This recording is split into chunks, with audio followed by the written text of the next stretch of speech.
From time to time, you may need to repair a cut or gouge, blemish, or screw hole in a Triumph boat.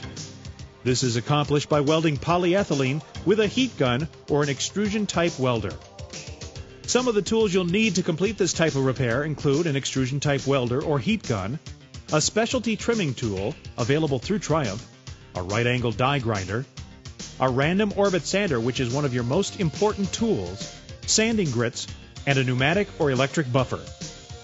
For a list of specific tools, please consult your Triumph Boats Repair Manual. The key here is to remember when performing any sort of polyethylene repair is that you are welding. This means you are heating the welding material to its melting point in addition to heating the boat surface to which the weld will be added to its melting point. It is not hot melt glue. Both the welding rod or weld material and the boat must be heated to melting point in order for the weld to hold.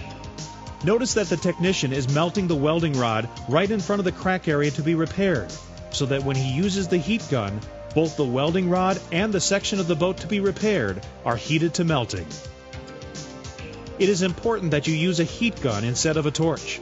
A heat gun keeps the temperature around a controlled 500 degrees, whereas a torch can heat the surface up to 2,000 degrees, possibly burning the surface of the boat and your weld.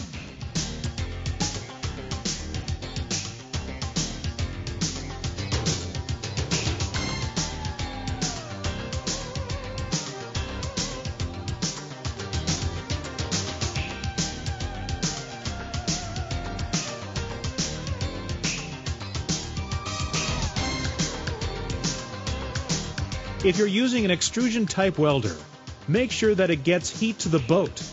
Notice that the technician moves the tip of the welder back and forth over the area of the boat to be repaired so that it melts the surface.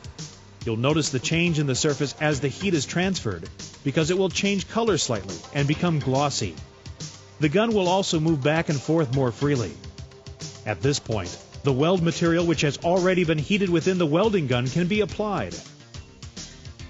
No matter which method you use for repairing your Triumph boat, either a welder or heat gun, the worst thing you can do is create a cold weld by not heating the boat surface. The cold weld will look all right, but it won't have any integrity and could pop out during a temperature change and cause the biggest problems. Make sure that the weld is packed flat in the repaired area.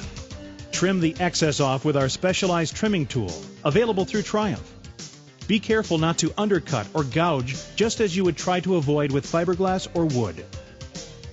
Remember, a small gouge can be repaired with the small trimming tool or a sander, since with Roplene the color carries all the way through the material. This is quite different from fiberglass, since there are no gel coat layers to be worried about.